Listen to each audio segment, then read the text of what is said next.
ഈ രോദനം ഒരു ജീവൻ രംഗപ്രവേശനം ചെയ്യുന്നതിൻ്റെ അടയാളമാണ്. സൃഷ്ടികർമ്മത്തിലൂടെ സ്ഫുടം ചെയ്ത ധന്യധന്യമായ ജീവന്റെ അടയാളം. അരുതാത്ത കാലത്തിൻ്റെ അകമ്പൊരുളുകൾ അറിയാതെ, ആഴവും അഗാധതയും അറിയാതെ ഇവൻ കാത്തിരിക്കുകയാണ്. പ്രപഞ്ചയാഥാർത്ഥ്യമായ മാതൃമഹത്വത്തെ, അമ്മയെ, അമ്മിഞ്ഞ പാലിനെ.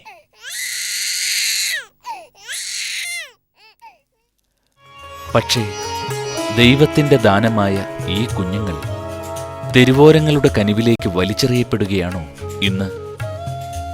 തെരുവിൻ്റെ കാരുണ്യഹസ്തവുമായി നവജാത ശിശുക്കൾക്കായി സദാ തുറന്നു കിടക്കുന്ന ഈ അമ്മത്തൊട്ടിലിൻ്റെ വാതിൽ അതെ എന്നാണ് മറുപടി പറയുന്നത്.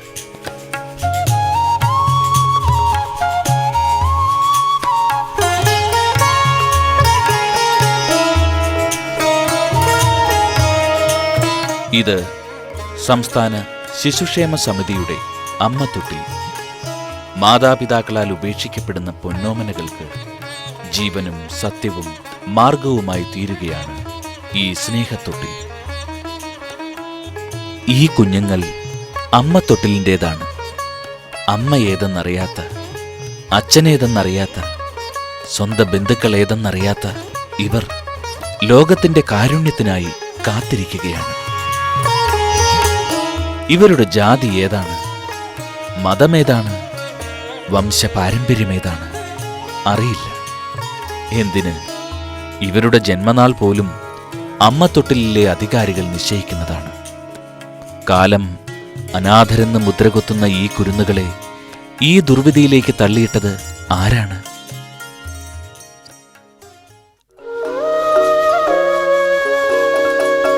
ജീവിതത്തിന്റെ ചതിക്കുഴികളിൽ പെട്ടുപോകുന്നവർ, ദാരിദ്ര്യം മൂലമോ രോഗം മൂലമോ പൊന്നോമനകളെ ലാളിച്ചു വളർത്താൻ പ്രാപ്തിയില്ലാത്തവർ, അങ്ങനെ പലവിധ ജീവിത സാഹചര്യങ്ങളിൽ അകപ്പെട്ടു പോയവരിൽ പലരും ഹൃദയം നുറുങ്ങുന്ന വേദനയോടെയാണെങ്കിലും തങ്ങളുടെ കുഞ്ഞുങ്ങളെ തെരുവോരങ്ങളുടെ ശൂന്യതയിലേക്ക് വലിച്ചെറിയാൻ നിർബന്ധിതരാകുന്നു.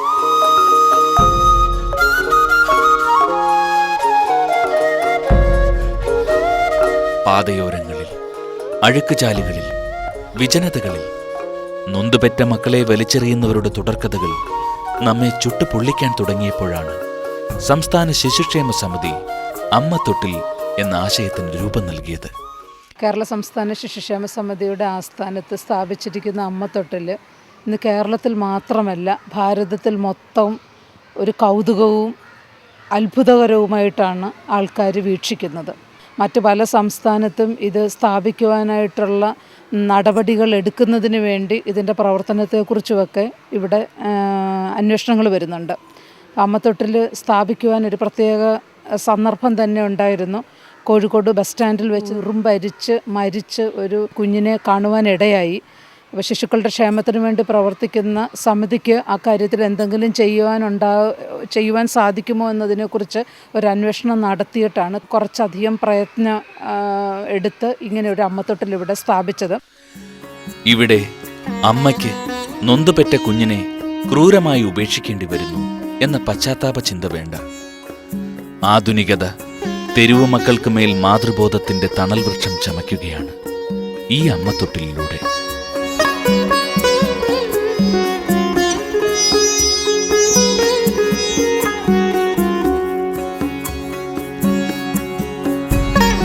ഇത് ഇലക്ട്രോണിക് യുഗം. ഈ തൊട്ടിലും താരാട്ടും ആധുനികമാണ്.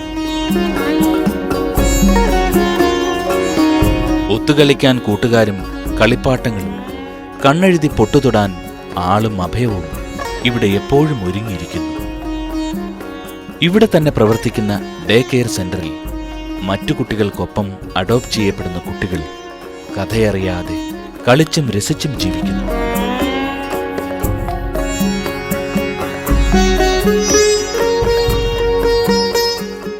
ഈ സ്ഥാപനത്തിൻ്റെ ഒരു പ്രത്യേകത എന്ന് വെച്ചാൽ ഡേ കെയറും പ്ലേ സ്കൂളുമാണ്.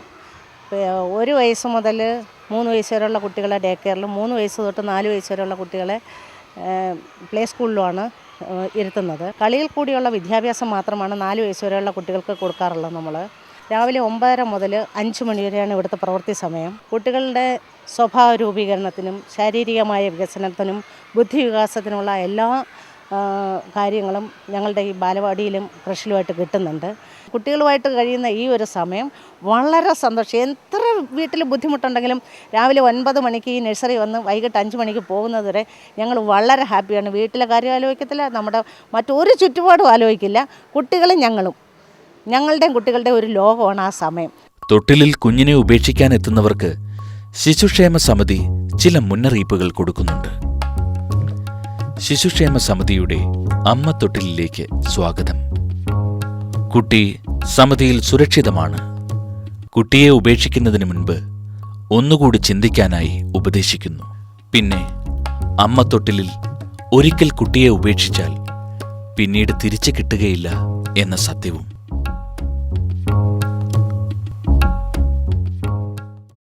ഇവിടെ ഒരു കുഞ്ഞിനെ കൊണ്ട് ഉപേക്ഷിച്ച് കഴിഞ്ഞാൽ ആ കുഞ്ഞിനെ ആരുകൊണ്ട് ഉപേക്ഷിച്ചെന്നോ അതിൻ്റെ മാതാപിതാക്കൾ എന്തെന്നോ സമിതിക്ക് യാതൊന്നും തന്നെ അറിവില്ല. സമിതി അതറിയാനായിട്ട് താല്പര്യവുമില്ല, അതിനൊരു നടപടിയും എടുക്കാറില്ല. ഒരു കുഞ്ഞിനെ ലഭിച്ചു കഴിഞ്ഞാൽ 24 മണിക്കൂറിനുള്ളിൽ നമ്മൾ തൊട്ടടുത്തുള്ള പോലീസ് സ്റ്റേഷനിൽ അറിയിക്കും, നമ്മുടെ സോഷ്യൽ വെൽഫെയർ ഡയറക്ടറേറ്റിലെയും അറിയിക്കും. അതിനുശേഷം 2 മാസത്തിന് ശേഷം ഈ കുഞ്ഞിനെക്കുറിച്ച് ആരും അന്വേഷിക്കുകയോ ഒന്നും ചെയ്യാതിരുന്നാൽ നമ്മൾ നിയമാനുസൃതമായിട്ട് ഈ കുഞ്ഞിനെ ദത്ത് നൽകാനുള്ള നടപടിക്കായിട്ട് അതിൻ്റെ ക്ലിയറൻസ് സർട്ടിഫിക്കറ്റിനായിട്ട് സോഷ്യൽ വെൽഫെയർ ഡയറക്ടറേറ്റിനെ സമീപിക്കുകയാണ് ചെയ്യുന്നത്. ഇങ്ങനെ ദത്തെടുക്കാൻ വരുന്ന മാതാപിതാക്കളെ ഭൂമിയിലെ ദൈവങ്ങളായിട്ട് തന്നെയാണ് പറയുന്നത്. കാരണം അവർ ചെയ്യുന്ന ഒരു പരോപകാരം വാക്കുകളാൽ നമുക്ക് വിവരിക്കുവാൻ പറ്റത്തില്ല. അത്രയ്ക്കും ഒരു സാമൂഹിക നന്മയാണ് അവർ ചെയ്യുന്നത്. ആരാരുമില്ലാത്ത ഒരു കുഞ്ഞിന് ഒരു വീട്, ഒരു ജീവിതം, സ്നേഹം, വിദ്യാഭ്യാസം, മറ്റെല്ലാവിധ സൗകര്യങ്ങളോടുകൂടി ഈ കുഞ്ഞിനെ കൊണ്ടുപോവുകയാണത്. അതിന് നമുക്ക് കിട്ടുന്ന ഒരു ചാരിതാർത്ഥ്യം അതിനൊന്നും വിവരിക്കാനായിട്ട് നമുക്ക് വാക്കുകളില്ല.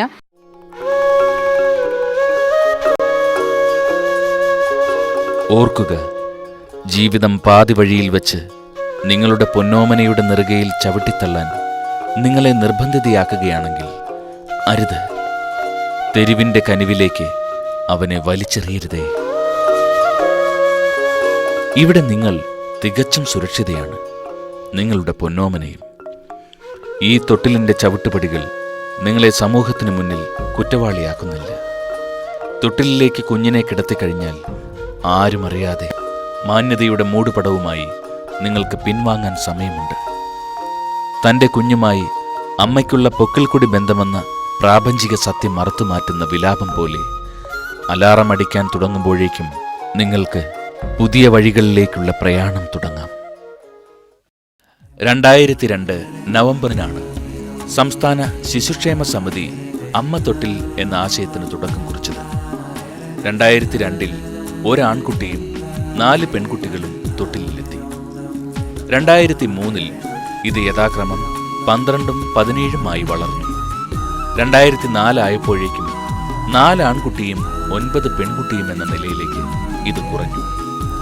2004 വരെ ആകെ 54 കുട്ടികൾ അമ്മ തൊട്ടിലെത്തി. ശിശുക്ഷേമ സമിതിയിൽ 1974 മുതൽ അഡോപ്ഷൻ സെന്റർ പ്രവർത്തിക്കുന്നുണ്ടെങ്കിലും അമ്മ തൊട്ടിൽ എന്ന സങ്കല്പം യാഥാർത്ഥ്യമായതോടെ കുട്ടികളെ ദത്തെടുക്കൽ പ്രക്രിയയ്ക്ക് ഇന്ന് ആക്കം കൂടിയിട്ടുണ്ട്. അഡോപ്ഷൻ്റെ പ്രൊസീജിയർ എന്ന് പറഞ്ഞാൽ കപ്പിൾ ഇവിടെ സാധാരണ നമുക്ക് രജിസ്റ്റർ ചെയ്യുന്നതിന് ചില പൊതുവായ മാനദണ്ഡങ്ങളുണ്ട്. ആ മാനദണ്ഡങ്ങളനുസരിച്ചിട്ടാണ് രജിസ്റ്റർ ചെയ്യുന്നത്.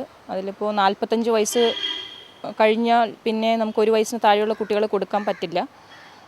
അതെല്ലാം കൂടാതെ സോഷ്യൽ വർക്കർ ഇക്കാര്യത്തിൽ അവരുടെ ഒരു ഹസ്ബൻഡും വൈഫും തമ്മിലുള്ള ശാരീരികവും മാനസികവുമായ അവസ്ഥ, അല്ലെങ്കിൽ പൊതുവായിട്ടുള്ള ചില അവരുടെ കുടുംബ ജീവിതത്തിലെ ഭദ്രത, ഇതെല്ലാം തന്നെ പ്രത്യേകം അനലൈസ് ചെയ്യുന്നുണ്ട്. അതിൻ്റെ ഭാഗമായിട്ടാണ് ഒരു ഹോം സ്റ്റഡി എന്ന് പറയുന്ന ഒരു പ്രൊസീജിയർ ഇതിൽ വരുന്നത്. അതിൻ്റെ ബേസിസിൽ ഇവിടെ സോഷ്യൽ വർക്കർ ഒരു റിപ്പോർട്ട് സബ്മിറ്റ് ചെയ്യും. അത് ഇവിടെ അപ്രൂവ് ചെയ്ത് കഴിയുമ്പോഴാണ് നമ്മളൊരു കുട്ടിയെ പ്രപ്പോസ് ചെയ്യുന്നത്. കഴിഞ്ഞ 3 വർഷങ്ങൾക്കിടയിൽ അമ്മ തൊട്ടിലെത്തിയ 54-ൽ 48 കുട്ടികളും ദത്തെടുക്കപ്പെട്ടു എന്നതാണ് ഏറ്റവും ശ്രദ്ധേയമായ കാര്യം. അഡോപ്ഷൻ സെൻറ്റർ എന്ന നിലയിൽ ഞങ്ങൾക്കുള്ള കുഞ്ഞുങ്ങളെ ഞങ്ങൾക്ക് കൊടുക്കാൻ സാധിക്കാത്ത അവസരങ്ങളുമുണ്ട്. ഇപ്പോൾ ഉദാഹരണത്തിന് അല്പം നിറം കുറഞ്ഞ കുഞ്ഞ്, ആരോഗ്യപരമായിട്ട് കുഴപ്പമൊന്നുമില്ല, പക്ഷേ കുട്ടിയെ കണ്ടാൽ അല്പം മെലിഞ്ഞിരിക്കുന്നു. അപ്പോൾ ഒരു ദത്തെടുത്ത് കൊണ്ടുപോകുമ്പോഴത്തേക്ക് എല്ലാവരുടെയും മുന്നിലൊരു പ്രദർശന വസ്തുവായിട്ട് കുഞ്ഞിനെ കാണിക്കാൻ സാധിക്കത്തില്ല. അപ്പോൾ അക്കാരണത്താൽ നമ്മൾ കാണിക്കുന്ന ഒരു കുഞ്ഞിനെ വേണ്ടെന്ന് പറയുന്ന അനുഭവവും നമുക്കുണ്ടായിട്ടുണ്ട്. വളരെ വേദനാജനകമാണത്. ഇത് കേൾക്കുന്നവരോടുള്ള ഒരിത്, ഇങ്ങനെ നിറക്കുറവായ കുഞ്ഞുങ്ങൾ ഇപ്പോഴും ഉണ്ട്. അവരോടൊരു വേർകൃത്യം സമൂഹം കാണിക്കരുത്. നമുക്കാണ് ഒരു കുഞ്ഞുണ്ടാകുന്നതെങ്കിൽ എങ്ങനെ ഒരു കുഞ്ഞായിരിക്കുമെന്നോ ആരോഗ്യമായിട്ട് പൂർണ്ണമായിരിക്കുമെന്നോ ഒന്നും നമുക്ക് പറയാനായിട്ട് സാധിക്കത്തില്ല. അപ്പം അങ്ങനെയൊക്കെയുള്ള സാഹചര്യം സാഹചര്യമല്ല, അതിൻ്റെ യാഥാർത്ഥ്യം മുന്നിൽ കണ്ടുകൊണ്ട് മക്കളില്ലാത്ത ദമ്പതികൾ മുന്നോട്ട് വരണമെന്നൊരു അഭ്യർത്ഥനയുണ്ട്. ഈ കുഞ്ഞുങ്ങൾ നിങ്ങളെയും കാത്തിരിപ്പുണ്ട്. അവർക്കൊരു ജീവിതത്തിന് അവകാശമുണ്ട്. അവർക്കൊരു വീട് കൊടുക്കാൻ നമുക്കും ബാധ്യതയുണ്ട്. സമൂഹത്തിൻ്റെ ബാധ്യതയാണത്, നമ്മുടെ എല്ലാവരുടെയും ബാധ്യതയാണ്. അതിനായിട്ട് കൂടുതൽ ദമ്പതികൾ മുന്നോട്ട് വരണമെന്നുള്ള ഒരു ആഹ്വാനവും കൂടി നൽകുന്നു. കാലം അതിൻ്റെ എല്ലാ വൈകൃതങ്ങളോടുകൂടിയും ആധുനികതയിലേക്ക് കുതിക്കുന്നു. ശിശുക്ഷേമ സമിതി സംസ്ഥാനത്തെ പല ജില്ലകളിലും അമ്മ തൊട്ടിലുകൾ സ്ഥാപിക്കാനുള്ള തീരുമാനവുമായി മുന്നോട്ടു പോകുകയാണ്. ഒരു ഭാഗത്ത് കുട്ടികളെ ഉപേക്ഷിക്കുന്നവരുടെ എണ്ണം കുത്തനെ കൂടുമ്പോൾ ഒരു കുഞ്ഞില്ലാത്തതിൻ്റെ ദുഃഖം പേറുന്ന ആയിരങ്ങൾ ഇവിടെയുണ്ട്. ഭാരതത്തിന്റെ തനതായ മാതൃസങ്കല്പങ്ങൾ ഉടച്ചു വാർക്കപ്പെടുന്ന ഈ കാലത്ത് ഉപേക്ഷിക്കപ്പെടുന്ന കുഞ്ഞുങ്ങളുടെ എണ്ണവും വർദ്ധിക്കുകയാണ്.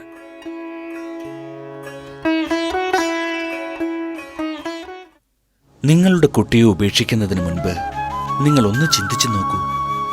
ഉപേക്ഷിക്കപ്പെട്ടവനെന്ന് അല്ലെങ്കിൽ ഉപേക്ഷിക്കപ്പെട്ടവളെന്ന് തിരിച്ചറിയുമ്പോൾ ആ മനസ്സ് എത്രമാത്രം വേദനിക്കുന്നു.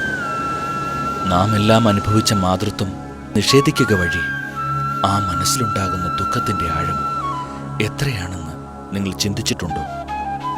നിങ്ങൾ സമൂഹത്തിൽ എത്ര ഉയർന്നവരായാലും എത്ര താഴ്ന്നവരായാലും ആരെല്ലാം നിങ്ങളോട് ക്ഷമിച്ചാലും സ്വന്തം മനസാക്ഷിയുടെ മുന്നിൽ നിങ്ങൾ എന്നും ഒരു കുറ്റക്കാരിയായിരിക്കും. ഏത് കുമ്പസാരക്കൂട്ടിൽ പോയി കുമ്പസാരിച്ചാലും എത്ര നോമ്പ് നോറ്റാലും മഹാക്ഷേത്രങ്ങളിൽ പോയി വഴിപാട് കഴിച്ചാലും ഒരു ദൈവവും നിങ്ങളോട് ക്ഷമിക്കുകയില്ല. കാരണം ദൈവം തന്ന വരദാനത്തെയാണ് നിങ്ങൾ തിരസ്കരിച്ചിരിക്കുന്നത്. അതുവഴി ദൈവത്തെ തന്നെയാണ് നിങ്ങൾ ഉപേക്ഷിച്ചിരിക്കുന്നത്. അതെന്തു തന്നെ ആയിക്കോട്ടെ, ജനനത്തിൻ്റെ ധർമാധർമ്മ വിചാരങ്ങൾക്ക് ഇവിടെ സ്ഥാനമില്ല. പ്രകൃതിയുടെ നിർമ്മലത്വത്തോടെ തൊണ്ണ കാട്ടിച്ചിരിക്കുന്ന ഉണ്ണികൾക്കായി അമ്മത്തൊട്ടിലും അതിൽ സദാ അമർന്നു കേൾക്കുന്ന താരാട്ടും ഒരുക്കിയിരിക്കുന്നു. അതെ, ഇവിടെ അമ്മത്തൊട്ടിൽ കാത്തിരിക്കുകയാണ്. വിധിയുടെ ചക്രവാളങ്ങളിൽ ഉപേക്ഷിക്കപ്പെടുന്ന കുരുന്നുകൾക്കായി അമ്മയുടെ താരാട്ടും അമ്മ മനസ്സിലെ ചൂടും അമ്മിഞ്ഞപ്പാലിൻ്റെ മധുരവും വിദൂര സ്വപ്നമാകുന്ന ഈ കുരുന്നുകൾക്ക് ഇവിടെ എല്ലാം ഈ അമ്മത്തൊട്ടിലാണ്.